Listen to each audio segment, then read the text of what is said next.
Freddie Solomon joins us. Freddie is the new president of the Rotary Club of Roatan. Thanks for coming in.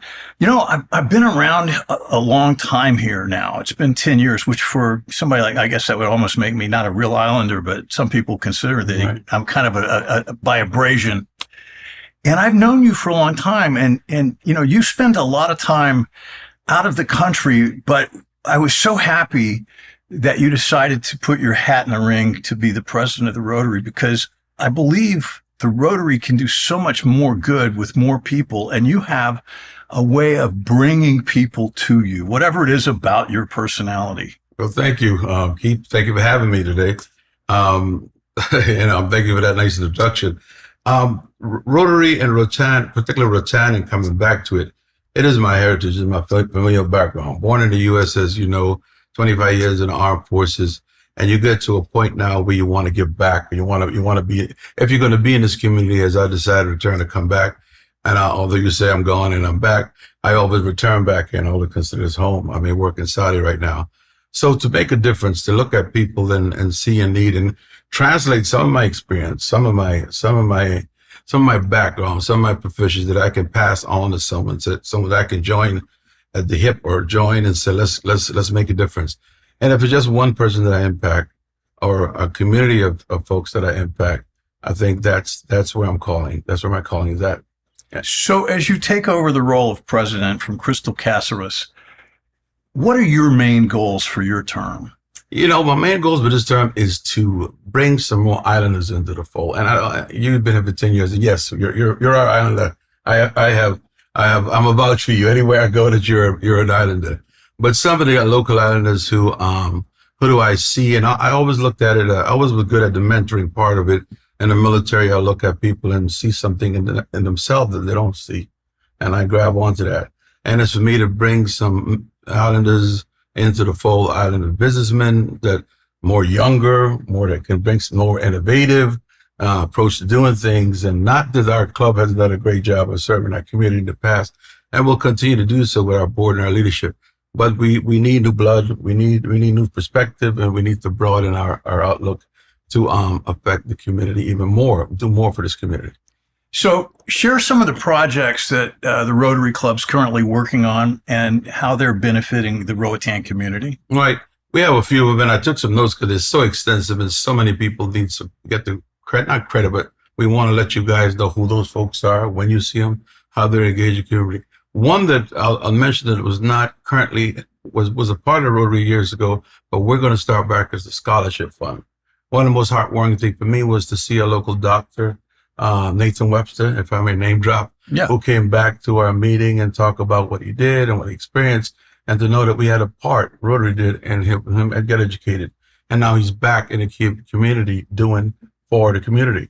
And that is so much to see that we, it's an exact return on your investment, if you will, that he got his education and came back and served our community. One of those is the Empowerment Women's and Girls Initiative. Trudy, our vice mayor, heads that up. That is a program that menstrual hygiene kits, start kits for, it's called a part of the Days of the Girl program. They provide menstrual hygiene presentation to girls, and if you will, lessons on how to deal with that. It's surprising, but up to 50 days per school year is lost with these girls for not being able to not have the education and the way forward. So Trudy has championed that, and some of that even include bullying and stuff that goes even further. So it's a program that is doing well, and we will continue that. We also have Dental Brigade that comes in every year. They practice not just fixing existing problems, dental problems, but preventative, classes and tutorials on how to do better with dental hygiene. There's a microfinance, and I'm still learning what it is, but basically it's a venue for access to funds and loans for people to start small businesses and a mentoring program. And we have a global grant that's coming into effect with that. Lisa Blight was involved in that. Finally, we're working closely the clinic in Flowers Bay and all the clinics for providing post birth care packages and supplies for those women and stuff. And we got the Juticalpa Well program. We got the Baños por Niños that we did in St. Helene. That program is continuing to go on well for years. And we're going to continue to not just strengthen the relationship we have in the community, because every program should have a partner in the community. And a community, whether it's in education, our focus area is education, it's healthcare, it's water sanitation, it's the environment, and so on. And all of those focus area, we want to partner with a local, because we want to know that the program is sustainable, it's impactful, that we have dedicated people that wants to make sure that it's sustainable, not for now, for years to come. Is it properly program managed? And it's a fancy word that says, do you have the expertise and the supervision of processes and procedures in place to ensure these things are success? We have to be good stewards of these funds that are afforded to us. And it's one thing to just throw money at a situation and it goes away and we keep throwing money. We want to create legacy and generational changes in this community. And the Rotary need to step out. Be proud of that. Make that be known. Yeah, if I had $1 keep every time someone asks me, what does the Rotary do? I'm like, and I'm like, where's your publicist? Oh, there you are. We're going to use you a lot. Hey, a Rotary member, by the way, and to get it out and get the word out and make sure that not only the community are benefited from the program, they're aware and they know that we're here to support those in need and a community that's underserved. How do you envision strengthening the Rotary's relationship with local businesses and community organizations? Because that's exactly what you're talking about. Right. People don't know. There's business owners here that have plenty of resources, more than we do. No. They have more connections, and they don't necessarily know what we need or even what we're doing, because somebody who's really busy has their plate full. Oh, of course. And to add something else to it, it's almost like, I don't even know if I want to get involved in that. Right. It is going to require some of your time. But I say, like any business who wants to have a portfolio that's well-rounded, part of it has to be community service. I mean, if you're any one of the big companies here, they would want to. My job is to tell them how that, first of all, show them what's in it for you. And I don't mean it like monetarily, but what's in it for you to give back to your community to translate into your business. If you have an educated base, if you have an employed base, and all the nine, it helps you because it improves your talent pool on the education piece, the empowerment pool, the diversify the economy that helps everybody. So the funny thing is, not funny thing, but the realistic thing is that we do have great support from the businesses. We do have great relationship, but no one would know it. Again, get back into to publicizing that, building upon that, and bringing new ones in the fold. I could go down the list, but I promise I missed someone. And then so. Hey, Freddie, you left me out. Right, exactly. Keith, that's good. Yeah, he takes care of us every day. He is a member of our Rotary, and he is doing all he can to make sure the word gets out, as this interview is indicative of. So thank you, Keith. As the president, we will be engaged a lot, getting the stuff out in the community, getting involved, letting them know that what we can do and what we will continue to do.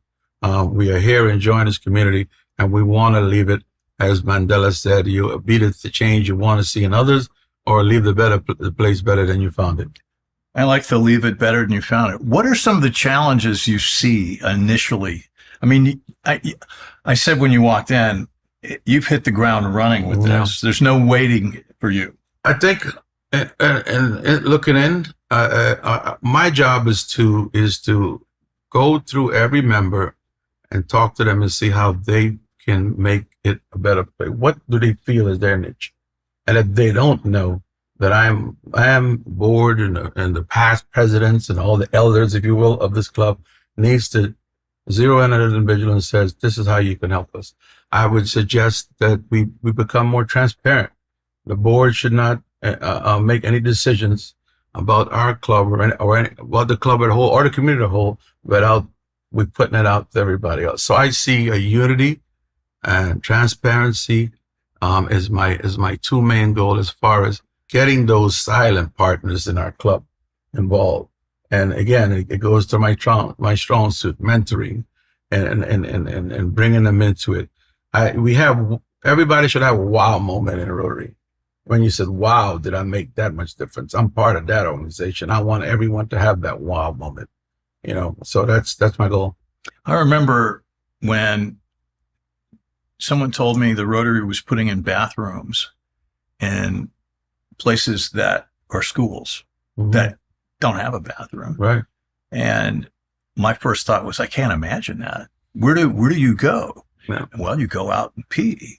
Right. And that's the boys. That's great. But the girls, it's a whole different ballgame. Right. And it is very intimidating in a world that is a bit intimidating if you don't have any resources. Right. And it's a shame because we drive around here and we see and you would not think in Roatan in 2024 that you would have that schools underserved in that way.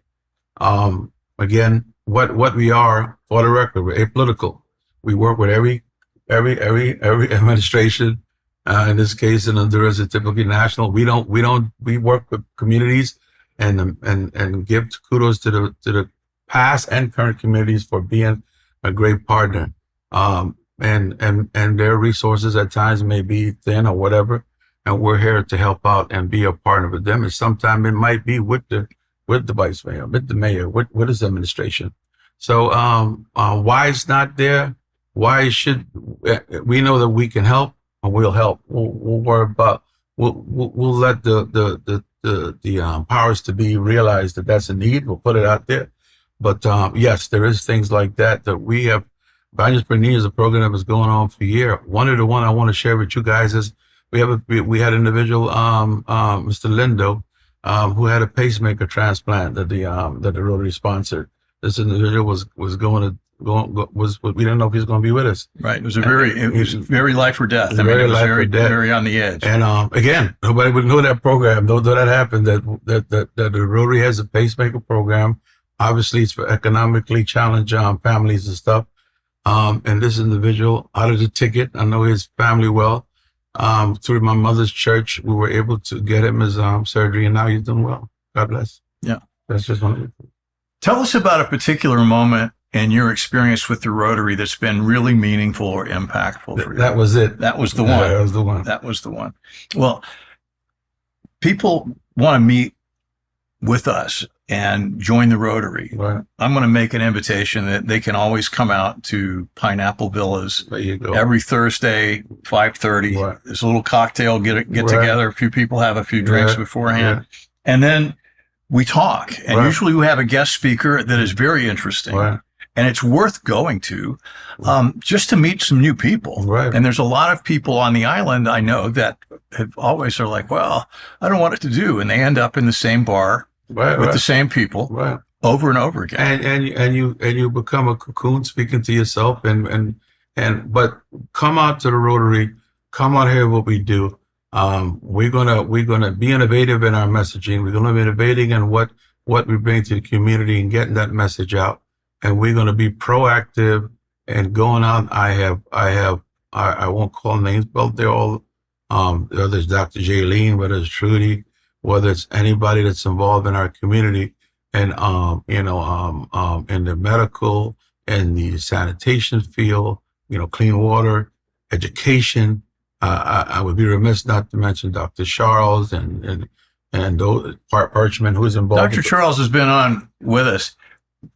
And there used to be Reader's Digest, and in Reader's Digest, somebody would write my most unforgettable character, and he qualifies for that. Really, I can imagine. Because when you talk to him and you find out that his family was on the coast of Honduras working for the banana plantations, Right. and he worked for a banana company. His father worked for a banana company. He got his education started there, and he got a good education. And he went on and said, I'm going to go do something with this. Exactly. And he's been incredibly successful. Right. And he gives back. The whole story to me was like, what? Wow. Well, exactly. It's amazing. A lot of those stories are similar to many local islanders. He went on and had the pathway to education, and God bless him. And he has spent, I know he's got to been here about 12 or 15 years I'm giving back and building upon those programs. I saw a video that was from 2016 and I came up on my memories and I reposted it on Facebook, but it was a 2016 Rotary member and Dr. Charles was there. Right. So 8 years later, he's still there. Yeah. He'd been, I want to say one of the founding members. You got, God bless him, who's no longer with us, Evans and Larry and Louis and a lot of those are the guys who brought me into Rotary. You got to come up the road, you got to join, and we want you to be a part of it. But this was 2015. Yeah. So I've left temporary, came back, and been consistently for the last 5 years now. Always been a friend of Rotary, of course, but, and I wanted to know, you speak of one of the challenges being a displaced, president. I've had those dates that obviously I'll be here and we got them calendar out. But I have a great team, and I want to give them a credit while we're here beforehand and what they've done so far with the board and members who have, like yourself and like Shelley and like Lisa and like Anna, Bert, Russ, Ed, and all our rank and file members who come up to me and offer their support through this year. But I was asked to be, if I throw my hat in, I was voted, and I'm accepting the challenge, displaced or not. I'm up for the task, and I'll carry my water. You will. Yeah. Thank you. Thank you. Good seeing you. Brother, appreciate it.